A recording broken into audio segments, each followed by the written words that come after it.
साथियों welcome to Gurukul exam. चलिए साथियों, सी टेट के फर्स्ट शिफ्ट में जो दोस्तों हिंदी के प्रश्न पूछे गए थे आज, उन सभी प्रश्नों को आप सभी के लिए लेकर आए।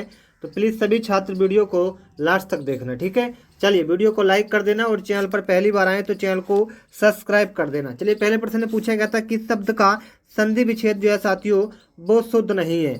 तो किस शब्द का संधि विच्छेद जो है साथियों वो आपका शुद्ध नहीं है, तो आपको बताना चाहेंगे इस प्रश्न का, यानी कि मात्रा प्लस अनंत प्लस मात्र नंद, इसका जो संधि विच्छेद है बिल्कुल गलत है। ठीक है साथियों, मात्रा प्लस नंद, मात्र नंद नहीं होगा, बाकी सदैव प्रत्यय अनुमति और परमावद्यक ये सब सही है साथियों। लेकिन ऑप्शन नंबर ए जो है वो आपका बिल्कुल गलत है।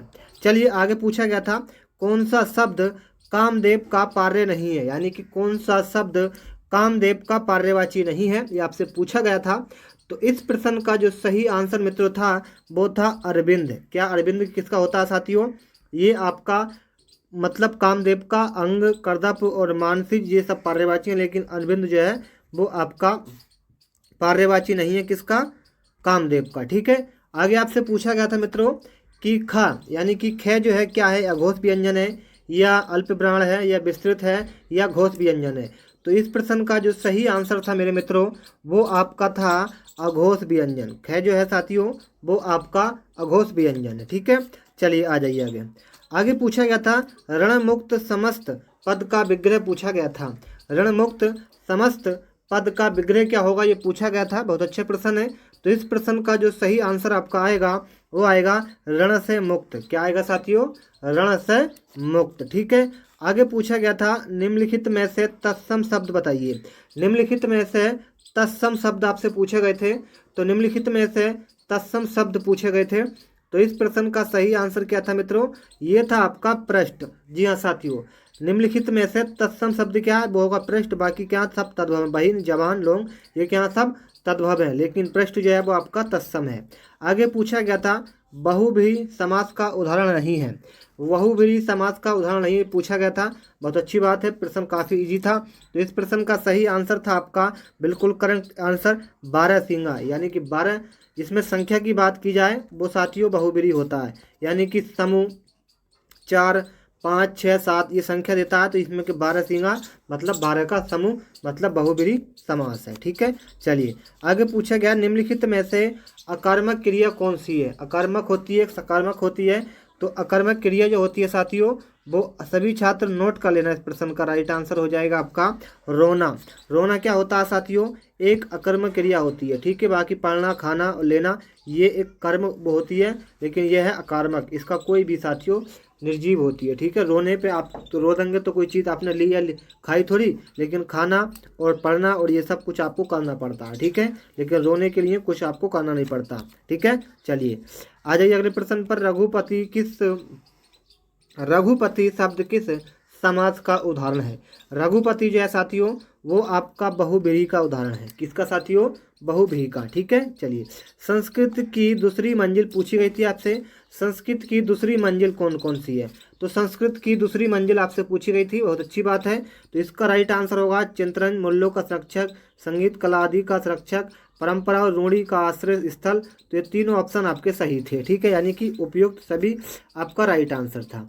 आगे पूछा गया निम्नलिखित में से कौन सा वरिंद का पर्यायवाची शब्द है? निम्नलिखित में से कौन सा वरिंद का पर्यायवाची शब्द नहीं है? ठीक है साथियों, नहीं पूछा गया।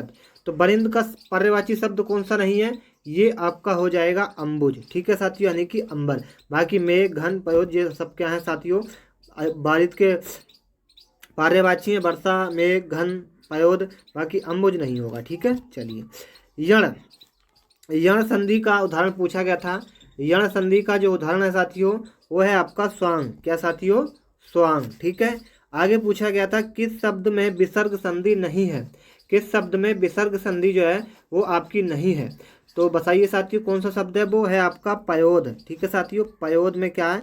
एक विच्छेद संधि नहीं है, और इसकी ये विकल्प है, ये अगले प्रश्न में भी आपका आया था। ठीक है, चलिए किस शब्द में कोई भी उपसर्ग नहीं है? उपसर्ग लगाते हैं आगे, प्रत्यय लगाते हैं पीछे। तो ये आप सभी जानते हैं कौन सा ऐसा शब्द है जिसमें आपका उपसर्ग नहीं है। तो एक शब्द ऐसा है जिसमें उपसर्ग नहीं है, वो है आपका स्वार्थ। ठीक है, स्वार्थ में बाकी उपसर्ग नहीं है, बाकी असुचित स्वागत अपत्य ये आपके उपसर्ग हैं। बाकी स्वार्थ जो है चलिए, अधि उपसर्ग से बना शब्द कौन सा है? अध्यापक, अधीर, अध्यादेश या अध्यावसाय। तो अधि शब्द से बना जो उपसर्ग है वो है आपका, नोट करते चलना, अधीर, यानी कि अधि प्लस धर, यानी कि अधीर, अधि प्लस धीर। तो अधीर हो गया, नहीं हो गया? चलिए आगे पूछा गया था निरपराध। निरपराध में उपयुक्त उपसर्ग पूछा था आपसे। निरपराध में उपसर्ग, तो निर ये आपका हो जाएगा निर, तो 100 सही आंसर आपका यही होगा, निर। ठीक है, चलिए आ जाइए। शब्द के सही रूप का चयन कीजिए। शब्द के तिसरा तिसरा तिसरा, तो ये शब्द आपने कई बार किताब में भी देखा होगा। ये शब्द आपका शुद्ध है, एकदम सही है, डी। ठीक है, चलिए तिसरा। कवि का स्त्रीलिंग क्या होता है? कवित्री होता है, आपने कई बार पढ़ा भी होगा ये बात। 107 का आंसर सी हो जाएगा, कवित्री। ठीक है, चलिए। संस्कृत के वे शब्द जो हिंदी में बिना किसी परिवर्तन के कहलाते हैं, क्या कहलाते हैं? तद्भव। क्या कहलाते हैं मित्रों? नहीं, संस्कृत के वे शब्द जो हिंदी में बिना किसी परिवर्तन के प्रयुक्त हों वह क्या कहलाते हैं? तो वह कहलाते हैं संस्कृत। ठीक है, जो के तो बदलाव के होते हैं, बाकी ये आपका संस्कृत होगा इसका राइट आंसर। ठीक है, चलिए आगे आपसे पूछा गया है कि जब किसी समाज में दोनों शब्द प्रधान हो तो उसे आप क्या कहेंगे? जब एक शब्द के दोनों पद प्रधान हो तो उसे हम कहते हैं मित्रों, क्या कहते हैं? द्वंद्व समास। क्या कहते हैं मित्रों? द्वंद्व समास। ठीक है, चलिए आगे पूछा गया था शुद्ध जल, यानी कि शुद्ध शब्द आपसे पूछा गया था। शुद्ध शब्द, तो आपने क्या उज्ज्वल कैसे पढ़ा लिखेंगे आप? उज्ज्वल। उज्ज्वल जो लिखते हैं साथियों, बिल्कुल शुद्ध शब्द अक्षर में वो लिखते हैं उज्ज्वल। क्या कहते हैं साथियों? उज्ज्वल। ठीक है, ये भी गलत है, ये भी गलत है, बाकी डी जो है उज्ज्वल वो आपका सही है। आगे आपसे पूछा गया था कि निम्नलिखित में से कौन सा शब्द सूर्य का पर्यायवाची नहीं हो? ये पूछा गया था। सूर्य का पर्यायवाची नहीं पूछा तो होगा, तो आपको बता दें दिनकर, रवि, यामिनी, असुमाली। दिनकर भी, रवि भी हो जाएगा आपका सूर्य का पर्यायवाची, असुमाली, यामिनी। तो मैं आपको बता दूं इस प्रश्न का सही आंसर जो आपका आएगा वो यामिनी, ये जो है सूर्य का पर्यायवाची नहीं है। बाकी अंशुमली और दिनकर, रवि ये सब सूर्य के पर्यायवाची हैं। मनोरथ का संधि विच्छेद क्या होगा? मनो प्लस रथ। तो क्या होगा साथियों? इसका संधि विच्छेद हो जाएगा मन प्लस रथ, यानी कि मनोरथ। ठीक है, चलिए बहुत अच्छा प्रश्न था ये। चलिए आगे आ जाइए। विद्यार्थी का उदाहरण आपसे पूछा गया था। विद्यार्थी का उदाहरण, विद्यार्थी का उदाहरण जो होगा वो आपका हो जाएगा इसका सही आंसर दीर्घ स्वर संधि। विद्या प्लस आर्थी, यानी कि ए आ रहा, बात क्या हो रही है? विद्या प्लस आर्थी, तो क्या हो जाएगा? दीर्घ स्वर। ठीक है, जिसमें आर्थी हो, ए ओ आई हो, दीर्घ स्वर। ठीक है। दिग्भ्रम पूछा गया था, दिग्भ्रम उदाहरण पूछा गया था। दिग्भ्रम का उदाहरण जो होता है वो आपका होता है, दिग्भ्रम का उदाहरण होता है आपका व्यंजन संधि का। क्या साथियों? व्यंजन संधि का। ठीक है, आगे पूछा गया बिल्ली छत से कूद पड़ी से में कौन सा कारक है? तो बिल्ली छत से कूद पड़ी में कौन सा कारक है? यानी कि बिल्ली जो है छत से कूद पड़ी, यानी कि क्या हुई? अलग हुई। तो ये क्या हो जाएगा आपका? अपादान हो जाएगा। ठीक है साथियों, क्या हो जाएगा आपका? अपादान हो जाएगा, यानी कि साथियों वेलकम टू गुरुकुल एग्जाम। चलिए साथियों, सी टेट का सेकंड पाली का एग्जाम दोस्तों समाप्त हो चुका है, और जिन प्रश्नों को आज पूछा गया था उन सभी प्रश्नों को आप सभी के लिए लेकर आए।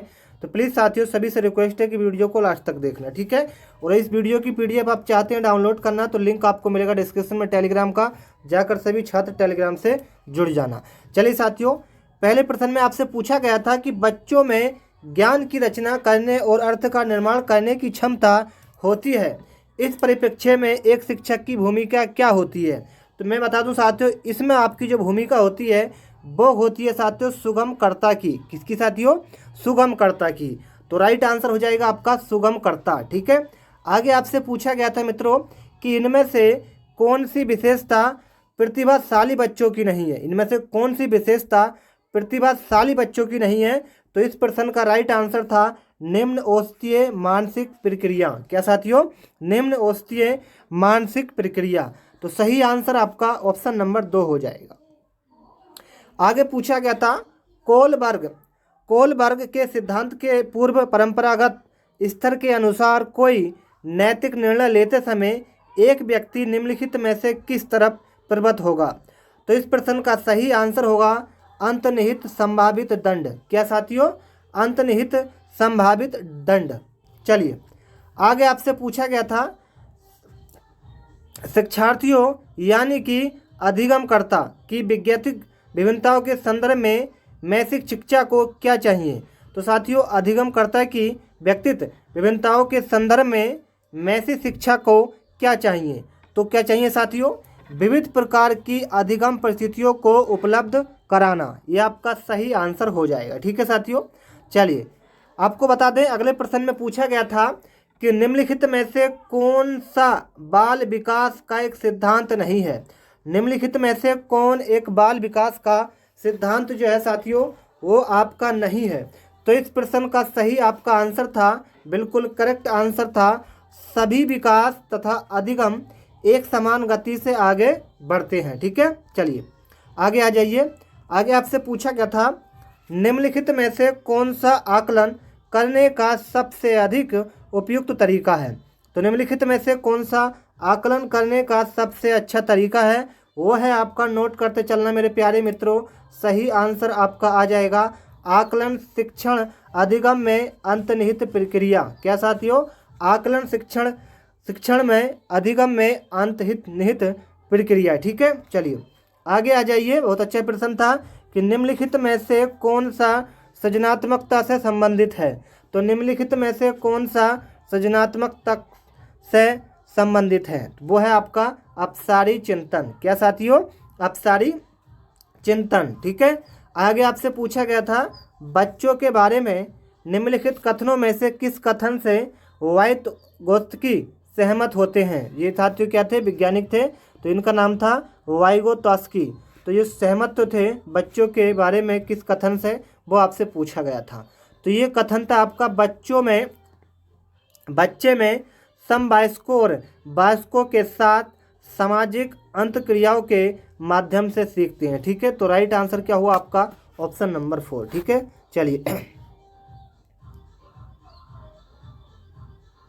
चलिए बहुत अच्छा प्रश्न है साथियों।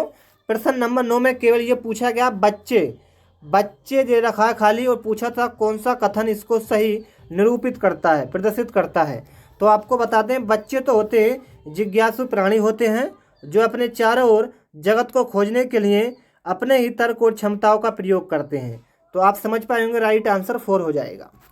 आगे पूछा गया है बच्चों की त्रुटियों के बारे में निम्नलिखित में से कौन सा कथन सत्य है? ये पूछा गया था।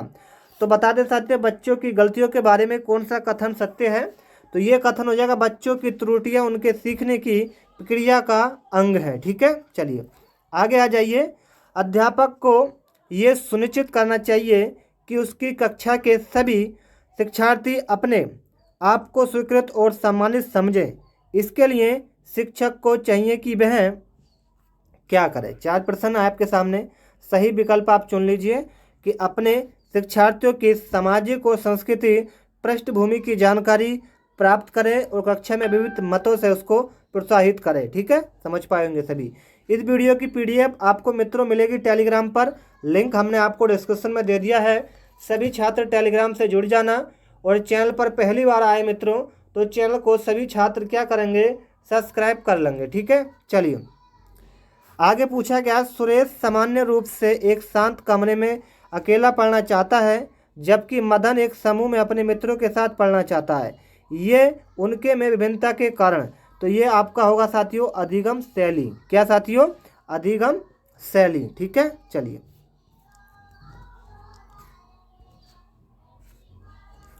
भारत में भाषिक विभिन्नता बहुत है। भारत में भाषिक जो विभिन्नता है वो बहुत है।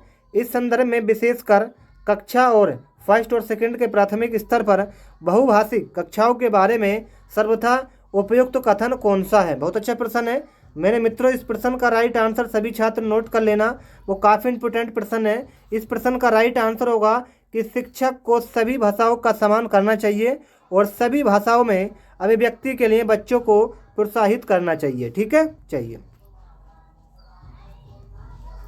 प्रकृति पोषण विवाद में प्रकृति से क्या अभिप्राय है? प्रकृति पोषण विवाद में प्रकृति से क्या अभिप्रिय? बहुत अच्छा प्रश्न है। तो मित्रों इस प्रश्न का जो सही आंसर आपका आएगा वो आएगा जैविकीय विशिष्टताओं या वंशानुक्रम सूचनाएं। ठीक है, आपका राइट आंसर ए हो जाएगा। आगे आइए मित्रों, जनसंचार माध्यम समाजीकरण का एक महत्वपूर्ण माध्यम बनता है या बनता जा रहा है। नीचे दिए गए कथनों में से कौन सा एक सबसे उपयुक्त कथन है? बहुत अच्छा प्रश्न है। तो मित्रों राइट आंसर आएगा जनसंचार माध्यमों की पहुंच बढ़ रही है और जनसंचार माध्यम आवृत्तियों तथा मूल्यों और विश्वासों को प्रभावित करता है। ठीक है, तो सभी का आंसर भी हो जाएगा, यानी कि ऑप्शन नंबर 2 हो जाएगा। आगे मित्रों पूछा गया बच्चे किस प्रकार से सीखते हैं कि नीचे दिए कथनों में से कौन सा इस प्रश्न के विषय में सही नहीं है। ये आप मित्रों पूछते हैं बच्चे, तो साथियों केवल बच्चे कक्षा में इस बात को सीखते हैं, केवल बच्चे कक्षा में इस बात को सीखते हैं। आइए मित्रों आगे आपसे बहुत अच्छा प्रश्न पूछा गया है। चलिए पूछा गया है, ध्यान से नोट करिएगा कि प्राथमिक विद्यालय शिक्षकों को अपने शिक्षार्थियों और अभिप्रेरित करने के लिए निम्नलिखित में से किस रणनीति को अपनाना चाहिए? बहुत अच्छा प्रश्न है। और आपको बता दें मित्रों इस प्रश्न का सही आंसर आपका आएगा बच्चों को उनकी रुचियों के अनुसार अपने लक्ष्य निर्धारित करने और उन्हें पाने के उद्गम में सहायता करना। तो आपका राइट आंसर क्या होगा? आपका ऑप्शन नंबर 2 हो जाएगा। आगे मित्रों आगे पूछा गया निम्नलिखित में से कौन सा समाजीकरण का एक प्रमुख कारक है? तो निम्नलिखित में से कौन एक समाजीकरण का प्रमुख कारक है? वो है आपका परिवार, यानी कि अपनी फैमिली। समझ पाएंगे सभी छात्र।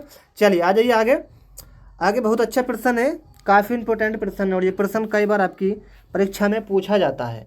तो इस प्रश्न का मित्रों राइट आंसर क्या आएगा वो जान लीजिए कि बच्चों को समूह कार्य देना एक प्रभावी शिक्षण रणनीति है, क्योंकि इसमें सीखने की प्रक्रिया में बच्चे एक दूसरे से सीखते हैं और परस्पर सहायता भी करते हैं। तो आप समझ पाएंगे इसका राइट आंसर होगा आपका बी वाला। ठीक है, चलिए आ जाइए आगे आपसे पूछा गया प्रश्न में कि एक औसत बुद्धि वाला बच्चा यदि भाषा को पढ़ने एवं समझने में कठिनाई प्रदर्शित करता है तो ये संकेत देता है कि बच्चा का लक्षण प्रदर्शित कर रहा है। यानी कि दोबारा प्रश्न को पढ़िए साथियों कि एक औसत बुद्धि वाला बच्चा यदि भाषा को पढ़ने एवं समझने में कठिनाई प्रदर्शित कर रहा है या महसूस कर रहा है तो ये संकेत क्या देता है? बच्चा का लक्षण क्या है साथियों? मंद बुद्धि है, यानी कि अक्षमता है। ठीक है साथियों, यानी पढ़ने में अक्षमता है, कठोर है और मतलब कमज़ोर है, जिसको हम क्या कहते हैं? डिसलेसिया। इंग्लिश में क्या कहेंगे मित्रों? डिसलेसिया। ठीक है, तो सभी का आंसर समझ पाएंगे। Option number 4 is the correct answer this question. ठीक है, चलिए आ जाइए। शैशव काल, बहुत अच्छा प्रश्न है। शैशव काल की अवधि आपसे पूछी गई है। शैशव काल की अवधि होती है जन्म से 2 वर्ष तक। ठीक है, जन्म से यानी कि आज आपका जन्म हुआ और 2 वर्ष आपने पूर्ण कर लिए तो ये अवधि क्या कहलाती है? शैशव काल। ठीक है, चलिए आ जाइए। पियाजे के अनुसार, बहुत अच्छा प्रश्न है कि पियाजे के अनुसार 2 से 7 वर्ष के बीच का एक बच्चा संज्ञात्मक विकास की पूर्व संज्ञात्मक विकास से की ओर बढ़ता है। आपसे पूछ लिया था कि 2 से 7 वर्ष के बीच एक बच्चा संज्ञात्मक विकास करता है, तो पूर्व संज्ञात्मक विकास से किसकी ओर बढ़ता है साथियों? संज्ञात्मक विकास की ओर। ठीक है, चलिए आ जाइए आगे। चलिए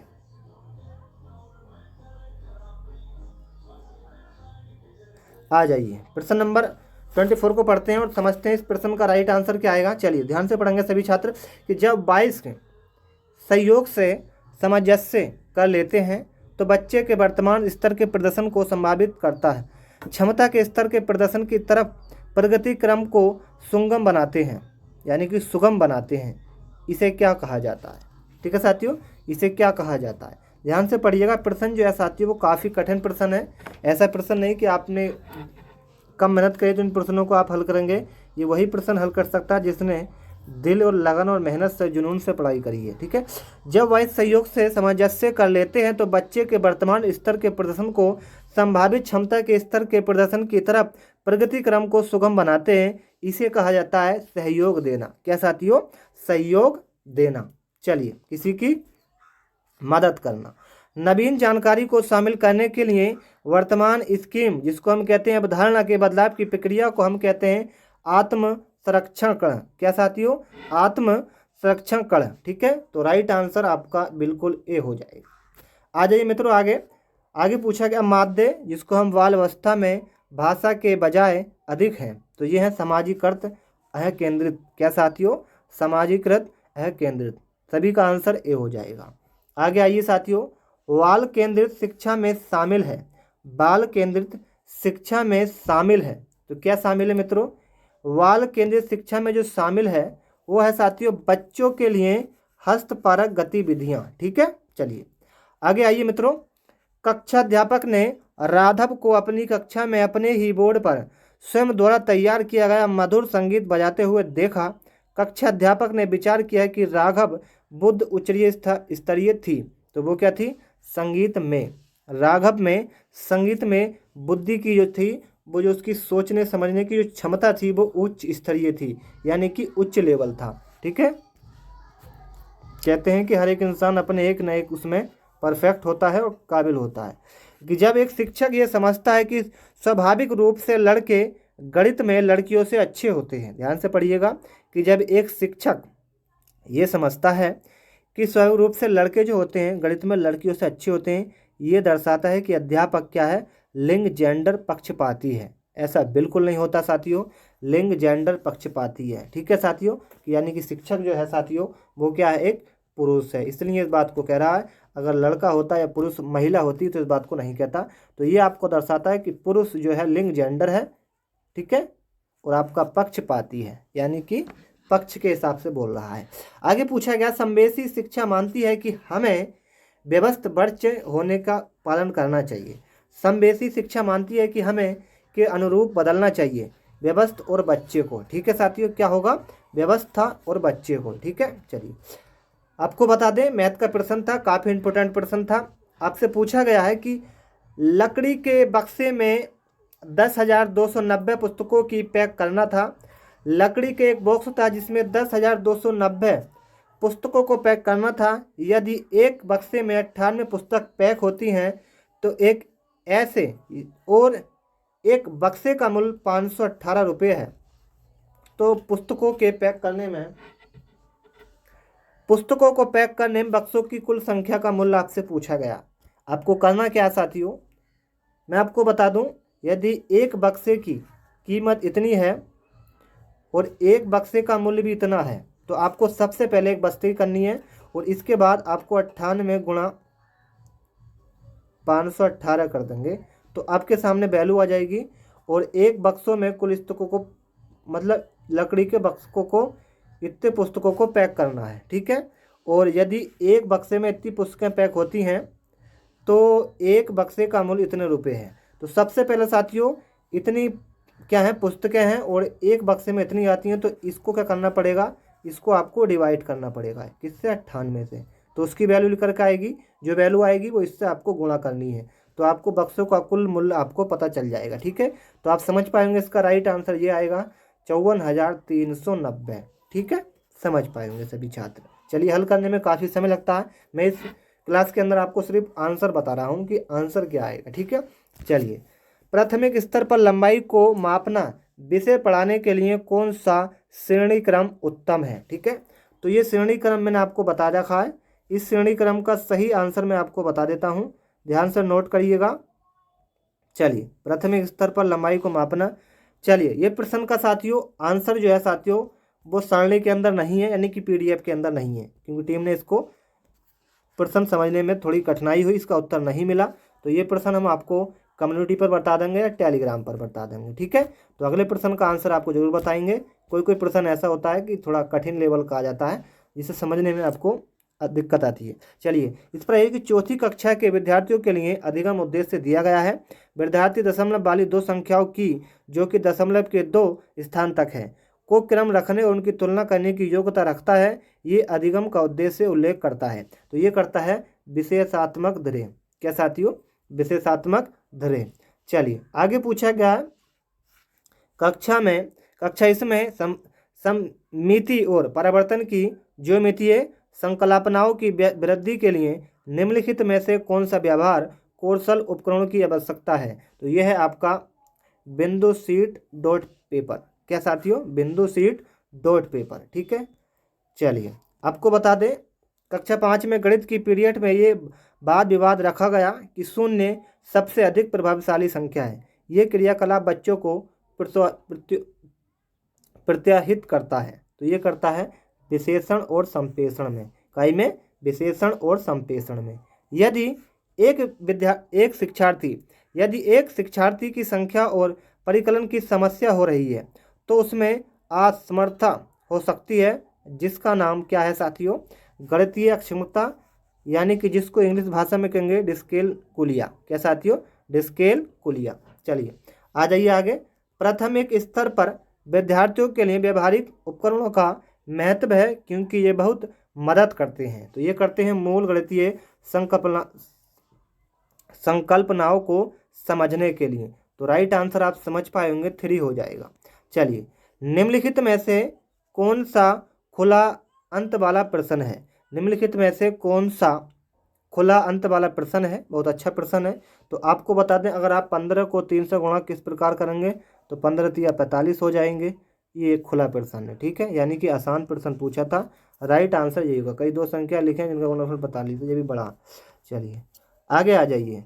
कक्षा 2 के कुछ विद्यार्थियों को हासिल वाले 2 अंकों की संख्याओं के जोड़ में कठिनाई का सामना करना पड़ता है।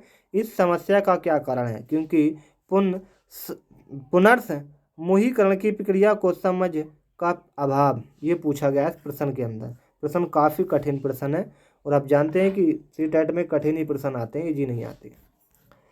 चलिए अगला प्रश्न को देख लीजिए साथियों कि प्राथमिक स्तर पर गणित की अच्छी पाठ्य पुस्तक के लिए निम्नलिखित में से कौन सी विशेषता महत्वपूर्ण होती है? तो उसमें अवधारणाओं का परिचय संदर्भ के द्वारा दिया जाना चाहिए। ये अवधारणा विशेषता महत्वपूर्ण होती है। बाकी आपका राइट आंसर ए हो जाएगा। आगे पूछा गया, बैन हिले के ज्यामितीय स्तर के अनुसार जो विद्यार्थी आकृतियों को दिखावट के अनुसार वर्णित और वर्गीकृत कर सकते हैं वे स्तर 0 मानसिक चित्रण होते हैं। ठीक है साथियों, आपका राइट आंसर 4 होगा। क्या